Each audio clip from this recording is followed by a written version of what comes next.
यशोदा मैया और नंद बाबा पूर्व जन्म में द्रोण और धरा नाम के पति पत्नी थे। नंद बाबा का नाम था द्रोण और यशोदा मैया का नाम था धरा। ये राजा और रानी थे, लेकिन राज्य पाट में इनका मन नहीं लगा और दोनों ने घर गृहस्थी छोड़ दी। एक जंगल में झोपड़ी बना करके रहने लगे और ज्यादा से ज्यादा भजन करने लगे। इनकी तपस्या इतनी बढ़ गई, इतनी बढ़ गई, इतनी बढ़ गई कि इनकी तपस्या की बातें पहुंच गई भगवान के कानों में। लेकिन भगवान ऐसे ही किसी पर भरोसा नहीं करते, भगवान लेते हैं परीक्षा। अब भगवान को जब पता चला कि द्रोण और धरा बड़े दानी, बड़े महात्मा, बड़े साधुओं की तरह जीवन जीने वाले पति पत्नी हैं, तो भगवान ने कहा मैं ऐसे तो मानूंगा नहीं, मैं परीक्षा लूंगा। भगवान परीक्षा लेने आए। भगवान ने एक 20-22 वर्ष के युवक का वेश बनाया। अपने साथ में भगवान ने माया से माता पिता बनाए और भगवान देवी धरा के यहाँ पहुंच गए। सुबह सुबह धरा के जो पति हैं द्रोण, वो घर पे हैं नहीं, वो भिक्षा मांगने गए। भगवान पहुंचे, भिक्षाम देहि। जैसे ही धरा ने सुना कि कोई अतिथि आए, तुरंत भाग करके आती हैं।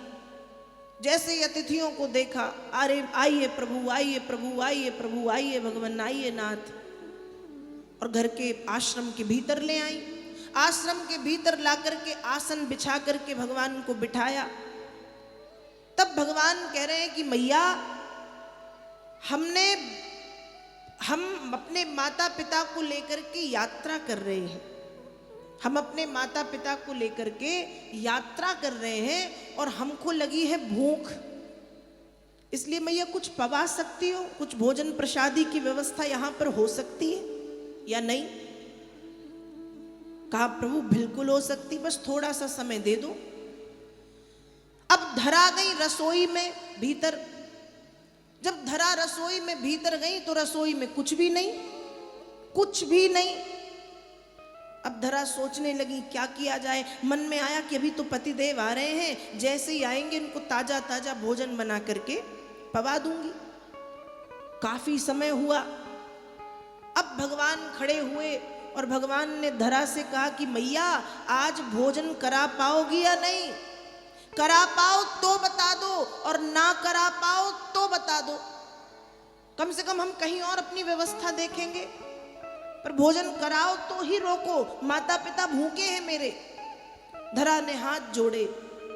धरा ने कहा प्रभु आप नाराज मत हो, बस थोड़ा सा समय दे दो, मैं अभी आपके भोजन की व्यवस्था करती हूं। धरा भाग करके एक महाजन की दुकान, मतलब किराने की दुकान पे गई। अब धरा जब किराने की दुकान पे गई, धरा ने दुकान में बैठे हुए महाजन से कहा कि मुझे आटा चाहिए, मुझे गुड़ चाहिए और मुझे घी चाहिए। महाजन ने कहा ठीक। उस निकालने लगा आटा, गुड़, घी। कहा पैसे? धरा ने कहा पैसे नहीं है।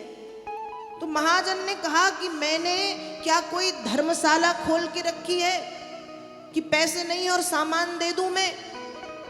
धरा ने कहा आप नाराज मत हो, अभी मेरे पतिदेव आ रहे हैं और आपके यहां से वो रोज सामान लेकर के जाते हैं, तो अभी आएंगे और आपको पैसे दे करके जाएंगे, आप सामान दे दो। महाजन ने कहा बिना पैसे के कोई सामान नहीं मिलेगा। रही तुम्हारे पति की बात, तो मैं नहीं जानता कि तुम्हारा पति कौन है। ये सब बातचीत के दौरान उस महाजन की दृष्टि धरा की सुंदरता पर पड़ी। धरा बहुत सुंदर थी। देखते देखते महाजन कहता, अरे देवी, तुम आटा, गुड़ और घी की बात करती हो, तुम तो इतनी सुंदर हो कि तुम्हारी सुंदरता के बदले मैं अपनी पूरी की पूरी दुकान तुमको दे सकता हूं। धरा ने कहा अच्छा, इतनी सुंदर हूं मैं? महाजन ने कहा हाँ। धरा समझ गई कि इसकी दृष्टि में खोट है, इसकी दृष्टि में दोष है। धरा ने कहा ठीक, तुम सामान निकालो, मेरी सुंदरता तुम्हारी हुई। वो जल्दी जल्दी सामान निकालने लगा। यहां धरा ने गुड़ फोड़ने वाला खील होता है ना लोहे का, वो गुड़ फोड़ने वाला खील उठाया और उस महाजन की दृष्टि धरा के बक्ष पर थी। बक्ष मतलब छाती पर थी, सीने पर थी। धरा ने उस गुड़ फोड़ने वाले खीले से, लोहे के खील से अपने स्तनों को काटा और काट करके उस महाजन की दुकान पर फेंके और कहा कि तेरी भूख इन मांस के लोथड़ों से मिटे तो मिटा ले, मुझे तो मेरे अतिथि सत्कार की सामग्री दे दे। और तुरंत वो सामान उठाया। धरा की छाती से खून बह रहा है, खून से लथपथ होकर के धरा जल्दी से आश्रम में पहुंची।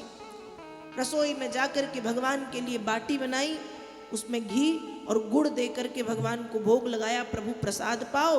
प्रसाद लगा करके रसोई में गई और बेहोश होकर के धरा गिर पड़ी। भगवान ने पहले प्रसाद पाया, उसके बाद भगवान जब रसोई में गए तो देखा धरा बेहोश पड़ी थी। और जब भगवान ने धरा के इतने बड़े त्याग को देखा तो भगवान की आंखों में आंसू आ गए। भगवान कह रहे हैं, मैया आज तुमने सिर्फ अपनी सुंदरता का त्याग नहीं किया, तुमने अपने ममत्व का त्याग किया है। जब एक माँ बालक बालिका को, संतान को जन्म देती है और जब माँ बच्चों को दूध पिलाती है तभी माँ का ममत्व पूरा होता है। तो तुमने आज अपने ममत्व का त्याग किया है। सुंदरता तो त्यागी ही, अपना ममत्व, अपना वात्सल्य त्याग दिया। इसलिए मैया मैं तुमको ये वचन देता हूं कि द्वापर में जब कृष्ण बन करके आऊंगा तो जन्म तो देवकी और वसुदेव के यहां लूंगा, लेकिन दूध देवकी का नहीं पीऊंगा, दूध यशोदा मैया का पीऊंगा। किसका पीऊंगा? यशोदा मैया का। और वही देवी धरा द्वापर में यशोदा जी बन करके पधारी हैं। इसलिए जब भगवान का कारागार में जन्म हुआ तो भगवान को ये पड़ी है जल्दी कि मुझे यहाँ नहीं रुकना, मुझे देवकी का दूध नहीं पीना, क्योंकि मैंने वचन दिया है। किसको? धरा को। इतना बड़ा त्याग किया था धरा ने कि धरा के वचन को पूर्ण करने के लिए देवकी के यहाँ जन्म लेकर के भी भगवान रुके नहीं और गोकुल में आकर के यशोदा जी का भगवान दूध पीते। ये है यशोदा मैया का त्याग। इसलिए कहा जाता है, आतिथ्य दान के आगे जिसने सौंदर्य रूप का त्याग किया, आतिथ्य दान के आगे जिसने सौंदर्य रूप का त्याग किया, है कितना गौरवशाली पद वसुधा में हिंदू नारी का, है कितना गौरवशाली पद वसुधा में हिंदू नारी का। थक जाता 10 सहस्त्र गज बल पर अंत न मिलता सारी का, थक जाता 10 सहस्त्र गज बल पर अंत न मिलता सारी का, है कितना गौरवशाली पद वसुधा में हिंदू नारी का, है कितना गौरवशाली पद वसुधा में हिंदू नारी का। इसलिए भारत की देवियों के गीत गाए जाते हैं।